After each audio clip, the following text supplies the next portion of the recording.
Hello dear students, welcome back to easy notes. आज हम लोग स्टार्ट करने वाले हैं हमारा lecture number 4 of chapter thermal properties and matter, जिसमें हम लोग पढ़ेंगे कैलोरीमेट्री के बारे में। ठीक है, कैलोरीमेट्री क्या होता है? तो सबसे पहले देखो कैलोरीमेट्री। अब इसमें प्रिंसिपल ऑफ कैलोरीमेट्री बात करते हैं हम लोग। ठीक है, तो प्रिंसिपल ऑफ कैलोरीमेट्री क्या है कि in an isolated system if thermal equilibrium is reached. Thermal equilibrium मतलब क्या है?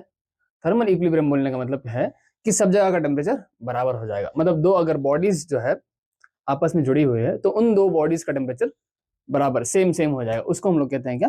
Thermal equilibrium. तो the heat lost by the hot substance is equal to the heat gained by the cold substance. This is the principle of calorimetry. ठीक है, तो अब मान लो पिछली क्लास में भी मैंने कहा था कि हम लोग जैकेट क्यों पहनते हैं या कोई भी चीज गर्म क्यों पहनते हैं? क्योंकि हमें ठंडी लग रही होती है। फिर थोड़ी देर के बाद हम लोगों को ठंडी लगना बंद हो जाती है। क्या होता है? जो गर्माहट थी किसमें? जैकेट में। वो कहां से? वहां से जो हॉट सब्सटेंस वाली हीट थी वो हमारी बॉडी में ट्रांसफर होगी, राइट? तो heat loss by the hot substance is equal to heat gain by the cold substance. मतलब हमारी बॉडी अगर कोल्ड होगी तो जैसे ही पहनेंगे तो उसमें की हीट जो है हमारी बॉडी में ट्रांसफर होगी। तो उस प्रिंसिपल को हम लोग क्या कहते हैं? Principle of calorimetry. Principle of calorimetry क्या कहता है?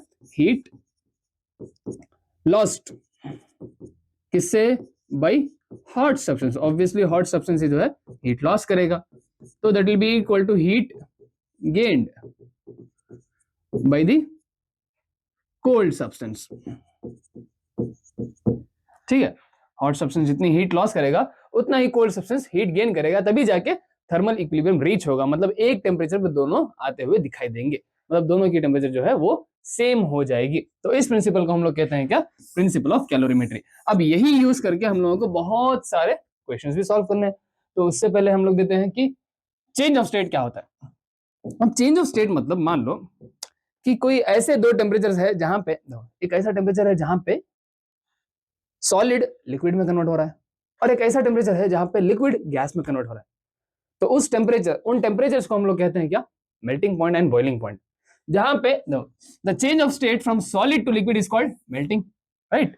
सॉलिड से लिक्विड में होना वैसे तो सख्त लौंडे है, पर वहां में पिघल गया, वैसे पिघलना यानी उसको क्या कहते हैं? मेल्टिंग। पिघलने में क्या हो रहा है? सॉलिड टू लिक्विड जा रहा है। And from liquid to solid is called fusion. Fuse होना, लिक्विड से सॉलिड बन जाना, तो उसको क्या कहते हैं? फ्यूज होना, राइट? ओके, जम जाना, उसी को क्या कहते हैं हम लोग? फ्यूजन। अच्छा, the temperature at which solid state and the liquid state of a substance are in thermal equilibrium with each other is called its melting point. ऐसा टेम्परेचर जहां पे सॉलिड स्टेट और लिक्विड स्टेट दोनों occur करें, मतलब ice बन रही है वाटर में या वाटर आइस में जमा हो रहा है, तो ऐसा टेम्परेचर जहां पे दोनों रह सकते हैं उस टेम्परेचर को हम लोग कहते हैं क्या? Melting point. जिस टेम्परेचर पे सॉलिड जो है लिक्विड में कन्वर्ट होना चाह रहा है और लिक्विड जो है सॉलिड में कन्वर्ट होना चाहेगी, उस टेम्परेचर को हम लोग क्या कहेंगे? Melting point.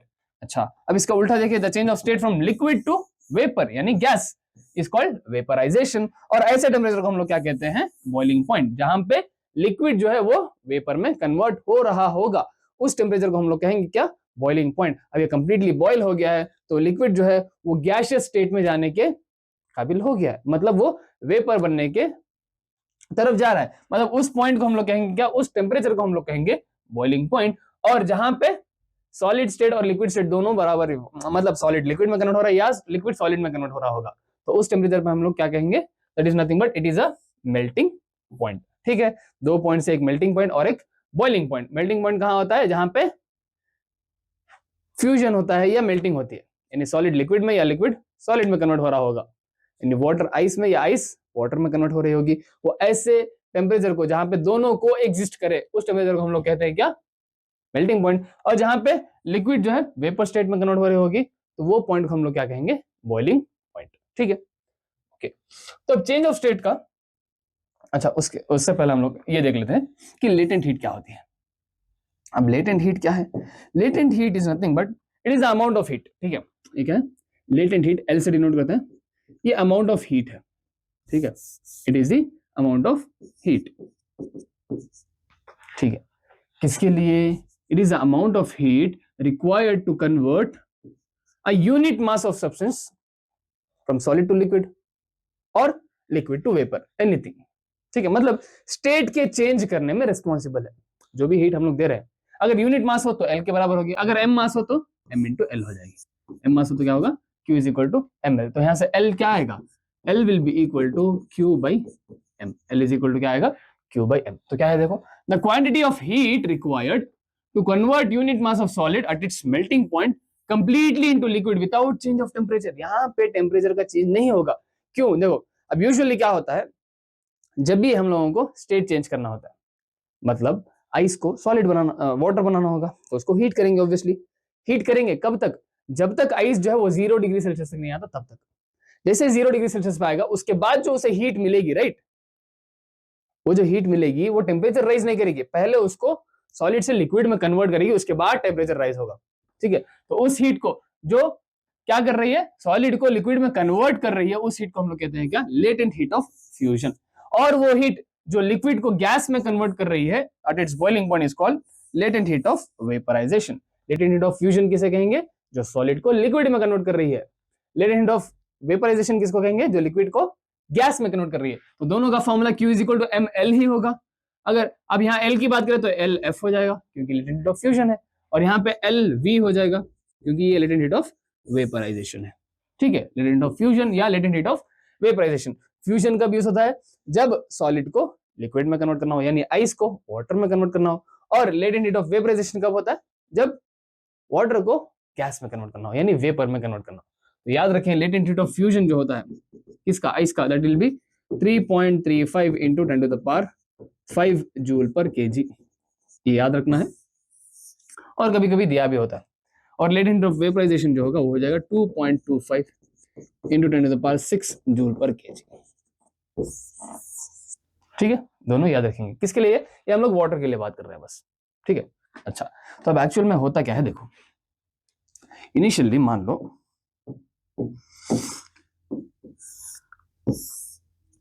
अब एक आइस है, इसको बाद में ये कहते हैं हम लोग, एक आइस है। ठीक है, आइस है at -25 डिग्री सेल्सियस। कहाँ है, -25 डिग्री सेल्सियस। इसको कन्वर्ट करना है स्टीम at 110 डिग्री सेल्सियस। ठीक है, ये कब है, ये है -25 डिग्री सेल्सियस पे, और उसे कन्वर्ट करना है स्टीम में 110 डिग्री सेल्सियस को। तो सबसे पहले क्या होगा, ऑब्वियसली -25, ये आइस जो है डायरेक्टली वाटर में कन्वर्ट नहीं हो सकती। जैसे हीट देंगे डायरेक्टली वाटर में कन्वर्ट नहीं होगी। क्यों, क्योंकि आइस और वाटर एक साथ कहां पे हो सकता है, सिर्फ 0 डिग्री सेल्सियस पे। तो पहले ये अपना टेम्परेचर डिक्रीज करेगी, तो यहां पे लगेगी heat Q1 M of ice C of ice into delta T। ठीक है, तो तब जाके हमारे आइस जो है उसका टेम्परेचर डिक्रीज होगा। ये फॉर्मूला जब कब यूज करेंगे, जब टेम्परेचर चेंज आएगा तब। टेम्परेचर डिक्रीज होके आइस आ गई अब 0 डिग्री सेल्सियस पे। ठीक है, अब आइस जो है वो वाटर में कन्वर्ट होना चाहेगी एट 0 डिग्री सेल्सियस। ये याद रखें, क्या होगा, सबसे पहले टेम्परेचर डिक्रीज करेगी, उसके बाद आइस कंप्लीटली वाटर में चेंज होगी, उसके बाद टेम्परेचर इंक्रीज करेगी। तो यहां पे भी हीट लगेगी, तो कौन सी हीट होगी, that will be latent heat. कौन सी, फ्यूजन वाली, या मास ऑफ आइस लेंगे। ठीक है, जो मास की बात कर रहे हैं वही लेंगे। ओके, तो यहाँ पे अब कन्वर्ट हो गई वाटर में एट टेम्परेचर 0 डिग्री सेल्सियस। यहाँ पे डेल्टा टी वाला फॉर्म नहीं है, राइट, 0 डिग्री सेल्सियस पे रहेगा। अब क्या होगा, वाटर तो 110 डिग्री सेल्सियस पे नहीं जा सकता डायरेक्टली। हाँ, तो वाटर जाएगा पहले स्टीम, सॉरी वाटर पे ही at 100 degree Celsius. Water at, यहां पे हीट रिक्वायर्ड होगी M of water C of water into delta T, right. Okay, तो अब वाटर 100 डिग्री सेल्सियस भी इससे डायरेक्टली कन्वर्ट नहीं हो सकता, तो पहले इसको स्टीम में कन्वर्ट होना पड़ेगा। अब स्टीम में कन्वर्ट होने के लिए इसको हीट जो रिक्वायर्ड होगी स्टीम एट 100 डिग्री सेल्सियस पे कन्वर्ट होने के लिए इसको एक हीट रिक्वायर्ड होगी, that is nothing but latent heat of vaporisation, nothing but M of water into LV। अब उसके बाद जो है वो स्टीम एट 100 डिग्री सेल्सियस पे जाएगी, M ऑफ स्टीम इनटू क्या है, C of steam into delta T। तो इस हिसाब से ये होता है। देखो सबसे पहले डायरेक्टली जो है, देखो हम लोग डायरेक्टली यहां से यहां नहीं कूद सकते। ठीक है, मतलब आइस से वाटर बनने के लिए सबसे पहले तो उसका टेम्परेचर 0 पे लाना होगा, उसके बाद जो है उसको स्टेट चेंज कराना होगा वाटर एट 0 पे। उसके बाद इसका टेम्परेचर बढ़ाना होगा 100 तक, उसके बाद इसका स्टेट चेंज कराना होगा, उसके बाद इसका टेम्परेचर फिर से बढ़ाना होगा। तो अगर ग्राफ की बात करूं, इनके बीच में अगर ग्राफ ड्रॉ किया जाए तो कुछ ऐसा होगा। देखो मान लो यहाँ पे टेम्परेचर जो है -25 डिग्री सेल्सियस था आइस का। अब क्या होगा, पहले ये टेम्परेचर रेज करेगी, ओके, उसके बाद यहाँ पे टेम्परेचर आया 0 डिग्री, तो यहाँ पे स्टेट कांस्टेंट होगा, मतलब टेम्परेचर कांस्टेंट होगा, राइट। ये टेम्परेचर कांस्टेंट होगा। फिर से वापस टेम्परेचर इंक्रीज करेगा वाटर एट 100 डिग्री सेल्सियस। उसके बाद फिर से स्टेट चेंज, मतलब वाटर टू वेपर। उसके बाद फिर से टेम्परेचर इंक्रीज करेंगे, ये हो जाएगा 110 डिग्री सेल्सियस। सही है। तो यहाँ पे टेम्परेचर चेंज हो रहा था, यहाँ पे स्टेट चेंज हो रहा था, फिर यहाँ पे टेम्परेचर चेंज, यहाँ पे स्टेट चेंज, फिर से टेम्परेचर चेंज। तो हमेशा याद रखें, डायरेक्टली हम लोग टेम्परेचर चेंज करके एक स्टेट से दूसरे स्टेट में कन्वर्ट नहीं कर सकते, पहले टेम्परेचर को चेंज करना पड़ेगा और कॉमन टेम्परेचर पे लाना पड़ेगा। तो आइस और वाटर का कॉमन टेम्परेचर 0 है, उसके बाद फिर से स्टेट चेंज करना होगा, उसके बाद जो है हमें फिर से टेम्परेचर बढ़ाना होगा। तो देखो पहले टेम्परेचर चेंज करके 0 पे लाए, उसके बाद स्टेट चेंज करेंगे तो टेम्परेचर कांस्टेंट रहेगा, फिर टेम्परेचर इंक्रीज करेंगे, फिर स्टेट चेंज, फिर टेम्परेचर इंक्रीज। उस हिसाब से हम लोग जो है इसके क्वेश्चंस को भी सॉल्व करेंगे, ठीक है। तो चलो आगे बढ़ते हैं क्वेश्चंस की तरफ। सबसे पहला, when 0.45 kg of ice at 0 degree Celsius, पहले ही आइस 0 डिग्री सेल्सियस पे, हाँ, is mixed with 0.9 kg of water at 55 degree Celsius. अच्छा, तो अब वाटर है, कितना है 0.9 kg at 55 डिग्री सेल्सियस, ठीक है। इसमें इन लोगों ने आइस को मिक्स किया। आइस कितनी है 0.45 kg ice eight 0 degree Celsius, ठीक है। इन container resulting temperature is 10 degree Celsius, मतलब फाइनल टेम्परेचर कितना है 10 डिग्री सेल्सियस, ठीक है। दोनों का थर्मल टेम्परेचर कितना आ गया 10 degree Celsius, okay. Calculate the heat of fusion of ice, specific heat of capacity of water is so much.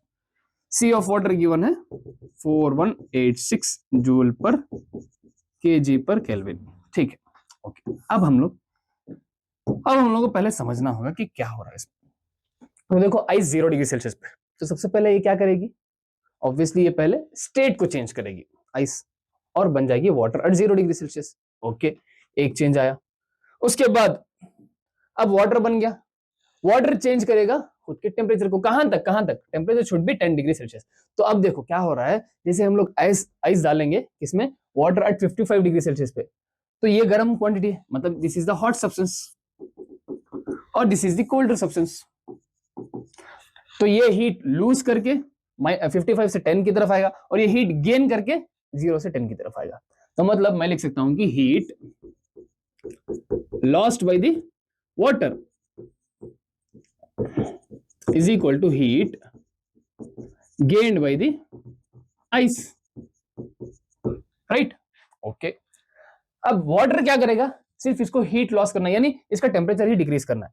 तो बस m of water c of water into delta t, done, simple, okay, is equal to heat gain by the ice. अब ice को जो है पहले तो state change करना पड़ेगा, फिर टेम्परेचर जो है उसको बढ़ाना पड़ेगा, 0 से 10 की तरफ आना पड़ेगा। तो मतलब पहले स्टेट चेंज करेंगे, m of ice into LF, right, m into L, plus उसके बाद जो है इसको क्या करना पड़ेगा, अब बन जाएगा ये वाटर, राइट, ठीक है।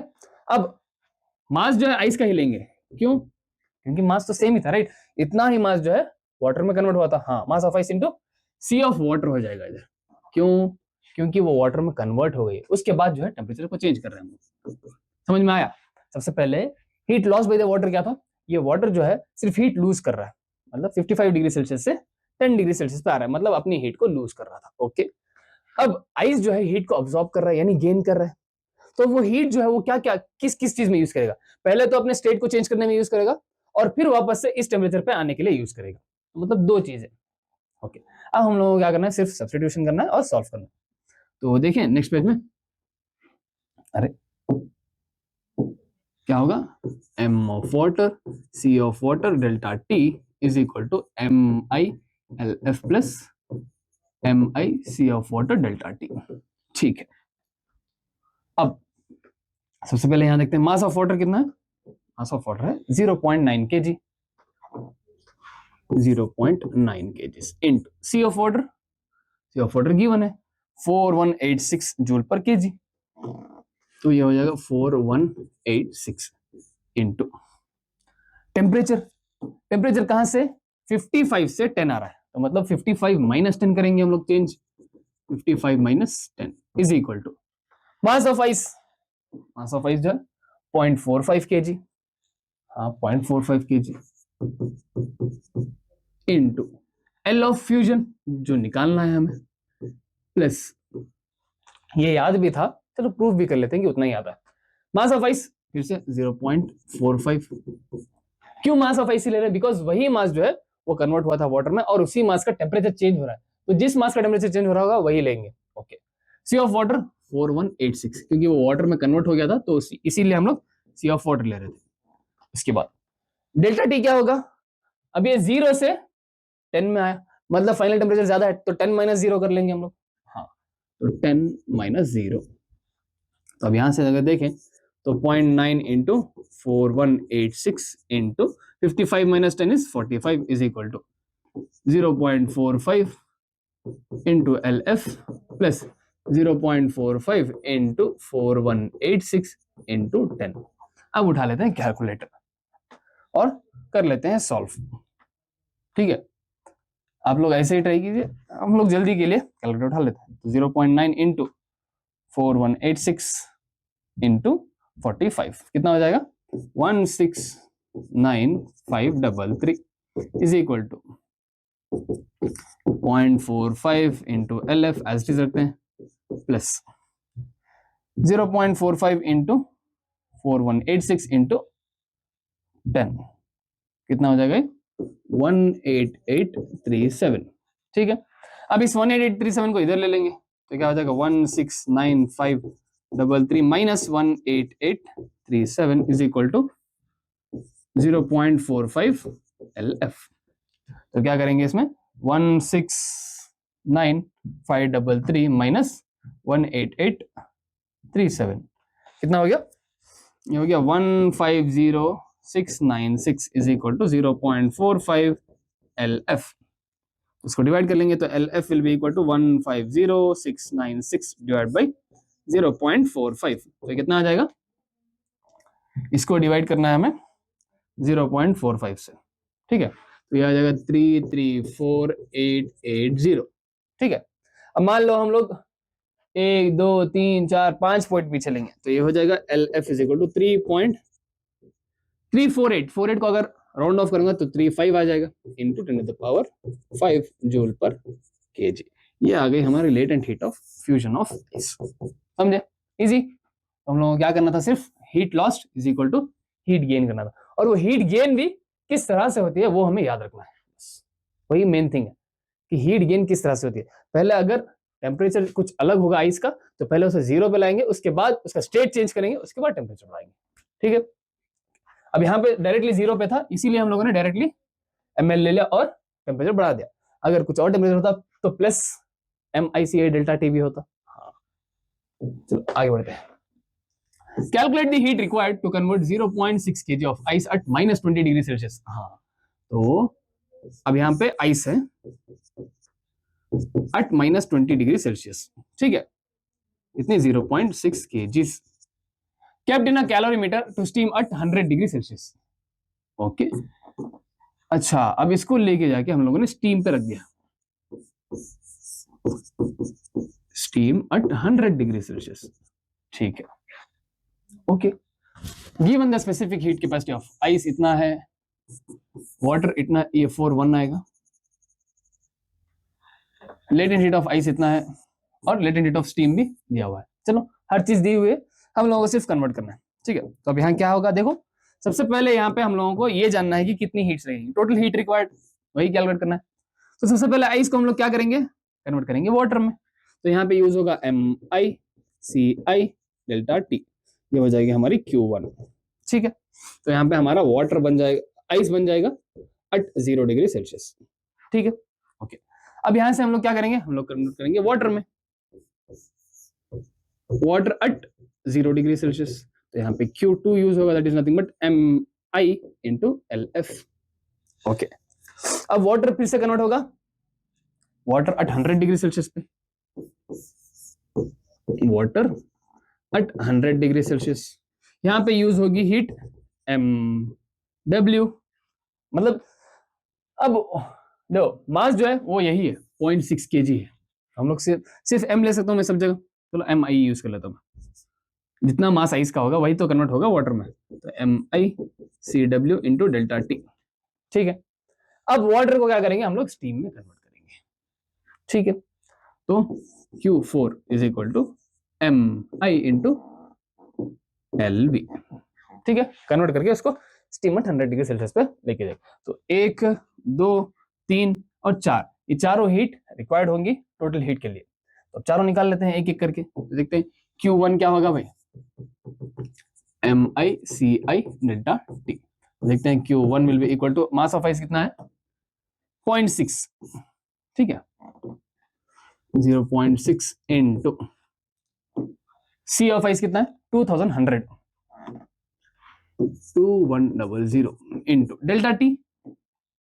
Delta T change in temperature, directly याद रखो 20 टू 0 कितना चेंज है 20। तो इसको कैलकुलेट कर लेते हैं कितना हो जाएगा, चलो कैलकुलेटर अपने साथ ही रखते हैं हम लोग, 0.6 इंटू 2100 इंटू 20 कितना हो गया 25200 जूल। ठीक है, चलो ये हो गया Q1। अब बात करते हैं Q2 की। Q2 was Mi into LF, simple. तो Q2 is equal to Mi 0.6 into LF कितना है, LF है 3.35 इंटू 10⁵, 3.35 इंटू 10⁵। तो क्या होगा 0.6 इंटू 3.35, क्या हुआ Q2 will be equal to 2.01 into 10⁵। इसको क्लियरली लिख लेंगे तो ये हो जाएगा 201, 1 2 3 4 5 पॉइंट्स आ गए, डन जूल। ओके, अब बात करते हैं किसकी, अब बात करते हैं Q3, इसको भी यहीं रख लेता हूं मैं, और बात करते हैं हम लोग Q3 की। Q3 क्या हो जाएगा, तो Q3 क्या था हमारा MiCW delta T, MiCW delta T. ठीक है, तो Q3 will be equal to 0.6 into CW 4186। अब तक तो आप लोगों को याद हो जाना चाहिए था। और डेल्टा टी क्या होगा, वाटर एट 0 से वाटर एट 100 जाए इंटू 100, तो मल्टीप्लाई कर लेते हैं 0.6 इंटू 4186 इंटू 100, ये कितना हो जाएगा Q3 will be equal to 25160 joule. ठीक, ओके, अब Q4 निकालना है हमें।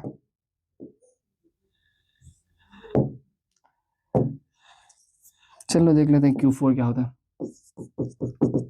Q4 क्या करने के लिए यूज हो रहा था, स्टेट को चेंज करने के लिए, Mi इंटू LV सॉरी। तो Q4 will be equal to 0.6 into LV कितना था, कहाँ गया भाई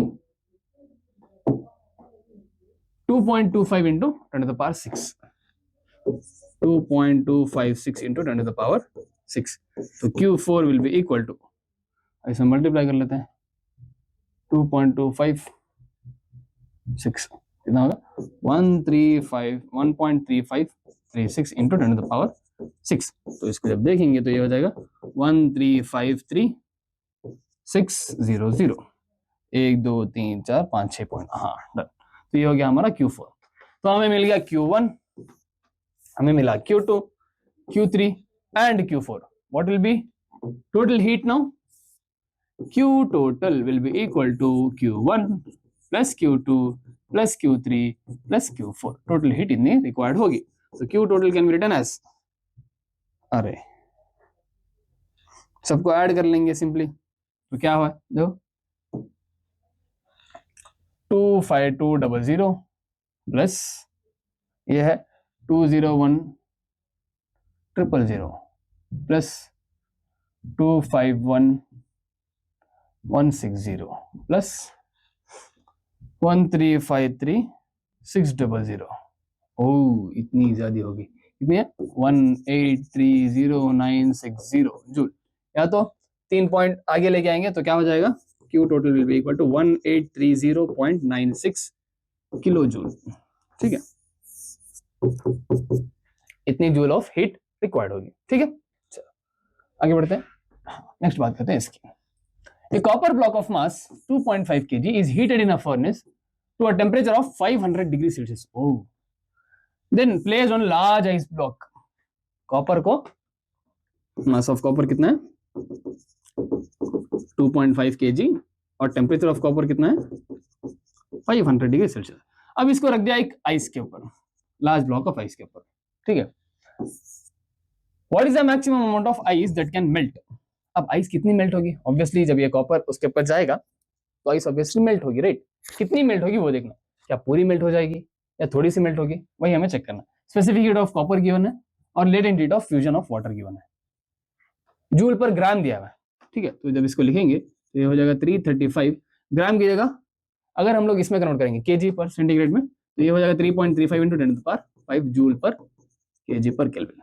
आपको उतना याद रखना है, बस ये याद रख लीजिए, बार बार याद रहेगा। देखो ग्राम को अगर हम लोग कन्वर्ट करेंगे केजी में तो 10⁻³ नीचे आएगा, ऊपर आके +3 हो जाएगा, तो 335 इंटू 10⁻3 2 पॉइंट पीछे लेंगे तो 10⁵ आएगा। तो ये डायरेक्टली याद रख लीजिए, ईजी हो जाएगा आप लोगों को। ठीक है, अच्छा तो अब क्या होगा, देखो सबसे पहली बात, hot body cold body, heat loss by the hot body is equal to heat gain by the cold body, simple यही है। हाँ, तो ये जितनी हीट लॉस करेगा वो उतनी हीट गेन करेगा, तो उतना ही मेल्ट होगा, राइट। अब इसको मेल्ट होने के लिए सबसे पहले m इंटू एल की जरूरत होगी। अब क्या पूरा मेल्ट होगा या नहीं होगा वो देखते हैं। ठीक है, तो यहाँ पे 2.5 इंटू, अच्छा यहाँ पे mc डेल्टा टी लिख लेता हूँ मैं, m of cu c of cu into delta T. Calculate कर लें, मास ऑफ ये कितना है 2.5 इंटू कॉपर का ये कितना है 0.39, अच्छा जूल पर ग्राम पर सेंटीग्रेड है, इसको भी केजी पर इसमें कन्वर्ट करना पड़ेगा। तो 0.39 इंटू 10⁻³ कर लेंगे क्योंकि ग्राम नीचे है तो ऊपर आएगा, तो क्या हो जाएगा, एक मिनट, हाँ तो 10⁻³ ऊपर आएगा यानी 0.39 इंटू 10⁻³ इंटू डेल्टा टी कितना होगा 500 से कहां तक आ रहा होगा वो, ऑब्वियसली 0 डिग्री सेल्सियस तक, तो डेल्टा टी जो है वो 500 हो जाएगा, is equal to m calculate करना है, LF कितना है 3.35 इंटू 10⁵। ठीक है, तो यहां से आप लोग मास निकाल सकते हैं, तो आंसर मुझे कमेंट में बताइएगा। सिंपल, इसको मल्टीप्लाई करके डिवाइड कर लो, इससे मास निकल जाएगा कि उतना मैक्सिमम मास जो है वो कन्वर्ट हो रहा होगा। चलो आगे बढ़ते हैं। हाँ, in an experiment a specific heat of metal, okay 0.2 kg block of metal, अच्छा हमें स्पेसिफिक हीट निकालनी है, 0.2 kg block of metal at 150 degree Celsius is dropped in a copper calorimeter of water equivalent 0.025 kg। water equivalent मतलब उतना मास जितना heat capacity of water होगी, okay, और that substance होगी, okay, containing 150 centimetre cube of water. अच्छा, अब इतना volume of water है तो मास कितना होगा वाटर का, तो mass can be written as mass of water can be calculated as density of water into volume of water. Okay, निकाल लेते हैं। at 27 degree Celsius the final temperature is 40 degree Celsius, okay, compute the specific heat of metal। चलो सबसे पहले check कर लेते हैं कि मास ऑफ वाटर क्या होगा। Mass of water can be written as density of water is 10⁻³ kg per meter cube। ये कितना होगा 150 सेंटीमीटर क्यूब है, तो सेंटीमीटर क्यूब को मीटर क्यूब में कन्वर्ट करना है 10⁻⁻⁶, तो मास of water will be 150 into 10⁻⁻³ kgs। ठीक है, ओके, तो अब यहां पे हमें ये देखना है कि हीट लॉस कौन कर रहा है और हीट गेन कौन कर रहा है। तो देखो ऑब्वियस है, ये जो 150 सेंटीमीटर वाला है वही लॉस कर रहा है क्योंकि फाइनल टेम्परेचर 40 है, और ये जो वाटर इक्विवेलेंट किसके साथ कॉपर कैलोरीमीटर में जो वाटर है वो हीट गेन कर रहा है, ओके। तो हीट लूज कौन कर रहा है, copper by copper, sorry copper है, मेटल है, metal metal sorry, by metal, by metal, और हीट गेन कर रहा है कॉपर एंड वाटर दोनों। कैलोरीमीटर प्लस वाटर वही तो हीट गेन करेगा, हाँ वही हीट गेन करेगा। तो अब मेटल लूज कर रहा है, तो M of metal C of metal into delta T of metal is equal to, अब हीट गेन ये दोनों करेंगे, वाटर इक्विवेलेंट ऑफ कैलोरीमीटर और इतना वाटर दोनों मिलके, तो मतलब water equivalent plus mass of water right into C of water delta T of water, done. दोनों मिलके करेंगे, water equivalent is nothing but mass, simple, ठीक है। तो सिंपली ऐड कर ले। तो मास ऑफ मेटल हमें क्या निकालना है, हमें निकालना है specific heat of metal, C of metal निकालना। मास ऑफ मेटल कितना है 0.2 और टेम्परेचर 150 है। चलो मास ऑफ मेटल है 0.2 into C of metal into delta T कितना होगा 150 से हमें 40 पे आना है, ओके यानी 110 is equal to W, W कितना है 0.025 plus mass of water 115 to 10 power -3, तो 3 पॉइंट पीछे लूंगा तो 0.15 हो जाएगा, कितना हो जाएगा 0.15 इंटू सी ऑफ वाटर कितना है, सी ऑफ वाटर गिवन है, गिवन नहीं है, चलो हमें पता है सी ऑफ वाटर कितना 4186, हाँ इसीलिए मैंने आप लोगों को याद रखने के लिए कहा था 4186 इंटू डेल्टा टी कितना होगा, वाटर कहाँ है 27 पे, हमें आ रहा है 40 यानी 13, ठीक है। अब सबको बस मल्टीप्लाई करना है तो आंसर आ जाएगा, तो 110 इंटू 0.2 कितना होगा 22 C of metal is equal to, अब इनको ऐड कर लेंगे पहले 0.025 प्लस 0.15, तो कितना होगा 0.175 इंटू 4186 इंटू 13, तो इंटू 4186 इंटू 13 ये कितना हो जाएगा 22 cm इज इक्वल टू 9523.15, ठीक है। ऐसे cm is equal to 9523.15 divide by 22, तो अगर इसको डिवाइड कर लेंगे 22 से तो हमें आंसर आ जाएगा, cm can be written as 432.8 joule per kg per Kelvin, इतनी स्पेसिफिक हीट ऑफ मेटल होगी, यानी 432.8 joule per kg per Kelvin, इतनी स्पेसिफिक हीट उस मेटल की होगी जो हीट लूज कर रहा था। इजी सिंपल, खाली यही याद रखना है आप लोगों को, principle of calorimetry, heat lost is equal to heat gain. Next graphical question, liquid oxygen at 50 Kelvin is heated to 300 Kelvin, okay, at constant pressure at 1 atm. The rate of heating is constant. Which one of the following graph represent the variation of the temperature with time? ठीक है, तो देखो सबसे पहले liquid है, अब heat करके उसको 300 केल्विन पे लेके जा रहे हैं, मतलब उसका टेम्परेचर चेंज कर रहा है, तो सबसे पहले तो टेम्परेचर चेंज होगा, राइट, टेम्परेचर का चेंज हुआ। अच्छा 50 केल्विन मतलब कितने डिग्री सेल्सियस वो बताओ पहले, 50 केल्विन मतलब कितने डिग्री सेल्सियस, -273 करना पड़ेगा, राइट, हाँ उतने डिग्री सेल्सियस होगा।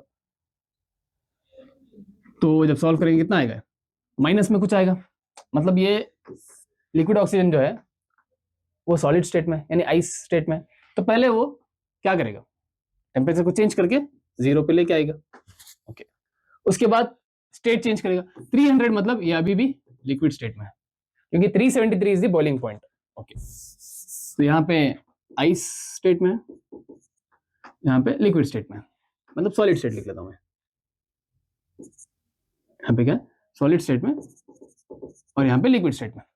तो पहले सॉलिड से अपना टेम्परेचर रेस करके एक कांस्टेंट टेम्परेचर पे लाएगा, जहां पे हमें क्या होना चाहिए स्टेट चेंज करना है, तो कांस्टेंट टेम्परेचर फिर स्टेट चेंज फिर टेम्परेचर बढ़ाएगा, तो ऑप्शन 1 ही आंसर होगा। देखो इसमें ऐसा तो हमें पढ़ा ही नहीं, और ये भी नहीं होगा कि ड्रास्टिकल इंक्रीज होगा, और ऐसा भी नहीं होगा कि डायरेक्टली वो 50 से 300 चला जाए।